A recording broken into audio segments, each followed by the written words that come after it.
Hello friends, welcome to my YouTube channel HSC question and answers.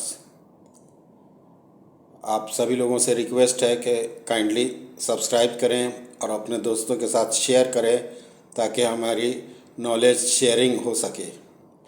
आज हम बात करेंगे एडनॉक में HSC मैनेजर के इंटरव्यू के हवाले से। तो ये है एडनॉक ऑफशोर के लिए HSC मैनेजर का एक इंटरव्यू हुआ, उसमें उन्होंने कुछ सवाल पूछे थे तो मैं आप लोगों को बता रहा हूँ, लेकिन हम डिपेंड नहीं कर सकते कि यही सवाल वो लोग दोबारा पूछेंगे। ठीक है, बहुत सारी चीज़ें होती हैं कि जो टाइम के हिसाब से चेंज होता है, प्रोजेक्ट के हिसाब से चेंज होता है।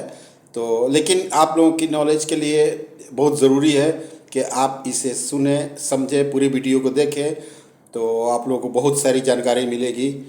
और मैं इसको पावर पॉइंट करके भी मैं पोस्ट करूंगा ताकि आप लोग पढ़ भी सकते हैं। तो सबसे पहले इंट्रोडक्शन, सेल्फ इंट्रोडक्शन में आप अपनी हर जो एक्सपीरियंस का जो मेन चीज़ है उस चीज़ को बताना है।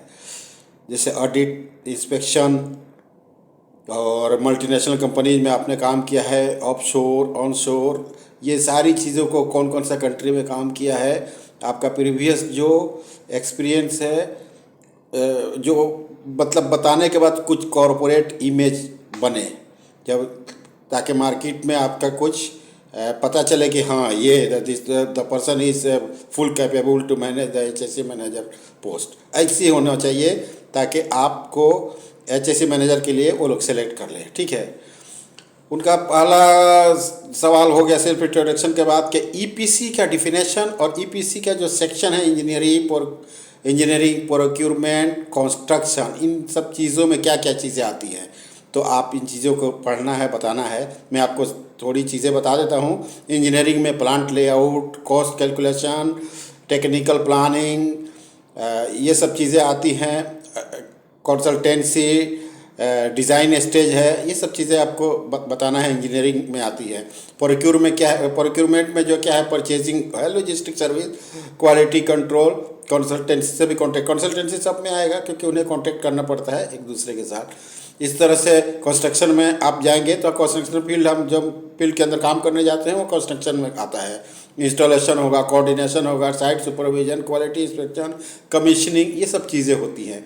उसके बाद भी एक स्टेज होता है जो कमर्शियल एंड टेक्निकल मैनेजमेंट बोल के, तो वो चीज़ें होती है जब हम हैंड ओवर करते हैं, जैसे technical monitoring and default analysis, maintenance and service, accounting, contract controlling, consultancy. इसमें क्या है कि हमारा कॉन्ट्रैक्ट ख़त्म होता है तो हम कुछ टाइम पीरियड रखते हैं मेंटेनेंस के लिए, ये सब चीज़ें उसमें होती हैं। फिर उसके बाद उन्होंने बात किया था कि फ्लोटिंग रिग में फायर फाइटिंग सिस्टम कैसे है, क्या है। तो उसमें अंगूस जो होता है, अंगूस फायर फाइटिंग सिस्टम है, वही हम लोग उसमें यूज करते हैं, जो फुल्ली सेल्फ कंटेंट होता है। फर्स्ट स्ट्राइक में फोम में वो काम करता है, फोम सिस्टम होता है, तो हम उसको यूज़ करते हैं। और भी बहुत सारी चीज़ें हैं, आप वीडियो देखते जाएं। अब फायर फाइटिंग सिस्टम, जो ऑफशोर प्लेटफॉर्म पे फायर फाइटिंग सिस्टम क्या होता है, तो कंप्रेस्ड एयर फोम सिस्टम होता है, जो CAFS हम लोग कहते हैं। तो ये चीज़ें हम यूज़ करते हैं। और भी फायर फाइटिंग में फ्यूजिबल प्लग आपने सुना होगा, फ्यूजिबल प्लग भी होता है, हालोन सिस्टम भी होता है। और मैं कुछ चीज़ें आपको बता रहा हूँ जो प्राइमरी कंपोनेंट्स हैं, मैं उन चीज़ों के बारे में बताता हूँ। Fire alarm system, fire detection and notification system, separation agent and system, जो हम रूम के अंदर काम करना है तो उसमें जो एजेंट होता है उसको हम बाईपास करते हैं या इनहिबिट करते हैं। Water distribution system, automatic sprinkler system, stand pipe and होस सिस्टम, और दूसरा पोर्टेबल फायर एक्सटिंग्विशर्स, ये सब जगह होती है। तो ये चीज़ें कुछ नहीं है। ऐसे ऑफशोर के हवाले से और भी पूछ सकते हैं कि ऑफशोर में आपकी सेफ्टी क्या देखना है, तो आप बोल सकते हैं बहुत सारी चीज़ें, स्क्रैम्बल नेट है और लाइफ बोट है, लाइफ राफ्ट है, लाइफ बॉय है, बहुत सारी चीज़ें हैं। आप जितना बताएंगे आपका उतना इमेज बनेगा। अभी सिनारियो, जैसे ऑफशोर में सिनारियो कौन से, किस सिनारियो के बेस पे आप लोग फायर ड्रिल जो होता है, चाहे कोई भी एनी ड्रिल, हम जो ड्रिल करते हैं किस सिनारियो बेस पे हम कंडक्ट करते हैं। तो ऑफशोर में थोड़ा चेंजेस होता है ऑनशोर से। ठीक है, फायर का हम करते हैं अबांडन, यानी प्लेटफार्म पे कोई बात हो गई तो हम उससे अबैंडन कैसे, कहाँ सब सेफ जगह पे कैसे जाएंगे। गैस का होता है, S2S का होता है मैन ओवरबोर्ड रेस्क्यू, आदमी गिर गया पानी के अंदर, उसको रेस्क्यू कर कैसे करना है, इन चीज़ों के बारे में वो लोग ड्रिल कंडक्ट करते हैं। फर्स्ट एड ड्रिल जो है उसका कॉम्पिटेंसी देखते हैं कि फर्स्ट एडर सही है कि नहीं। उसमें फर्स्ट एडर होता है, रिग का क्रू होता है, जो सब लोग कैटरिंग स्टाफ भी होते हैं, ये लोग सही टाइम पे पहुंचते हैं कि नहीं, ये फर्स्ट एड ड्रिल के अंदर आता है। ठीक है, एम्बुलेंस, हेलीकॉप्टर, एरोप्लेन, इन सब चीज़ों को अलर्ट करने के लिए भी हम लोग कभी कभी ड्रिल करते हैं। एक्सीडेंट इन्वेस्टिगेशन तो बहुत इंपॉर्टेंट है, ये सब चीज़ें इन लोग पूछते रहते हैं, तो आप लोग को याद रखना है कि फॉर्मेट वो लोग पूछेंगे। इन्वेस्टिगेशन में आप जब बता सकते हैं कि क्या investigation, how do you investigate if any accident happen at your site, ऐसे लोग पूछेंगे तो बताना है कि जब हम वहाँ पहुँचेंगे तो इमीडिएट एडनॉक का इमरजेंसी नंबर पे कॉल करेंगे। इमरजेंसी नंबर पे कॉल करने के बाद हमें क्या चाहिए, क्या हेल्प चाहिए, बंदे की क्या हालत है, ये सारी चीज़ें बताना है। जो लोकेशन है उसको सिक्योर करना है, हमें देखना है कि कोई इंजरी हुआ है कि नहीं उधर, ये सब चीज़ें देखना है। उसके बाद से वो लोग आपसे फॉर्मेट पूछेंगे, फॉर्मेट क्या है, कौन सा फॉर्मेट एडनॉक में यूज़ होता है। तो नॉर्मली बहुत टाइप का फॉर्मेट है, लेकिन कुछ फॉर्मेट आपको याद होना चाहिए, जैसे कि ट्राइपॉड बेटा एक फॉर्मेट है, जो वो एक्सीडेंट एनालिसिस के लिए हम यूज़ करते हैं। जो कॉम्प्लेक्स एक्सीडेंट होता है जिसमें इवेंट, टारगेट, हज़ार, इसको केयर में रखते हुए हम इन्वेस्टिगेशन करते हैं। फॉल्ट ट्री एनालिसिस है, इवेंट ट्री एनालिसिस है। फॉल्ट ट्री एनालिसिस भी वही है जो क्विकली आपको हेल्प होगा कि एक्सीडेंट के अंदर हुआ क्या है, कैसे पता चलेगा, आपको हेल्प करेगा कि फेलियर, कॉज ऑफ फेलियर क्या है, और test the reliability of the system में क्या कोई प्रॉब्लम है, वो ये भी डिफाइन करेगा कि टॉप लेवल का फॉल्ट है, टॉप लेवल का फॉल्ट जो है उसकी कॉज क्या है, नेक्स्ट लेवल ऑफ इवेंट्स का इसकी कॉज क्या है, ये सब चीज़ें आती हैं फॉल्ट ट्री एनालिसिस के अंदर। इवेंट ट्री एनालिसिस भी है, वो भी ऐसे, इसमें कि फॉल्ट ट्री एनालिसिस और इवेंट ट्री एनालिसिस में डिफरेंस। फॉल्ट ट्री एनालिसिस का एक होता है डायग्राम जो ऊपर से नीचे की तरफ आता है, इवेंट ट्री में साइड में आता है, मीन्स पैरेलल आता है। तो ये एक इनका फॉल्ट जो ट्री होता है वो ट्री का है जो डायग्राम होता है। सो इवेंट ट्री एनालिसिस में आप जाएंगे तो नंबर ऑफ पार्टिसिपेंट कितने थे, वायलेंस कोई प्रेजेंट था उसके अंदर, कोई इन्फॉर्मेशन था उस ड्यूरेशन में, कुछ इन्फॉर्मेशन मिला था क्या, किस टाइप का कलेक्टिव एक्शन जो पार्टिकुलर टाइप का है वो हमें कलेक्ट करना है, ये सब चीज़ों का फेलियर, एरर किधर से आया है, इन चीज़ों को हमें जानना है। लेकिन ये याद रहे कि एडनॉक में बहुत टाइप का प्रोसीजर है। आपको बताया मैंने, ट्राइपॉड बेटा, fault tree analysis, cause tree analysis, event tree analysis, fishbone, ऐसे बहुत सारे हैं जिसमें आपको कॉन्फिडेंस हो उसके बारे में बात करना है, जिसको आपने प्रीवियस एक्सीडेंट इन्वेस्टिगेशन में यूज़ किया है। फिर आपको वो लोग पूछेंगे how to develop of HSC plan, कैसे HSC प्लान को हम डेवलप करेंगे, तो बहुत सारा है।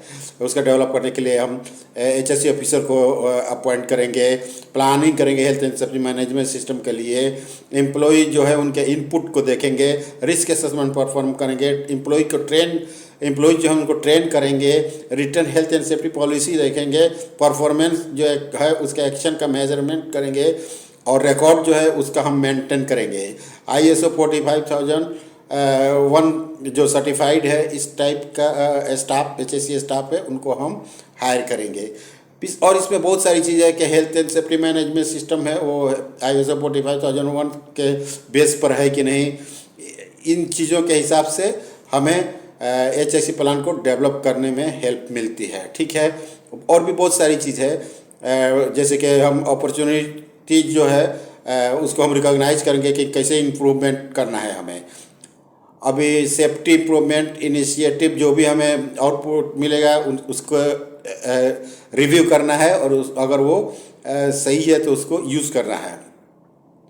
प्लान को जो है वो उसके एक्शन में लाना है, सेफ्टी इम्प्रूवमेंट प्लान जो है उसको एक्शन में लाना है, और प्रोसेस मॉनिटर जो उसकी प्रोग्रेस रखना है, और HSC स्टाफ से हमें कम्युनिकेशन करना है जो इम्प्रूवमेंट हम कर रहे हैं उसके बारे में।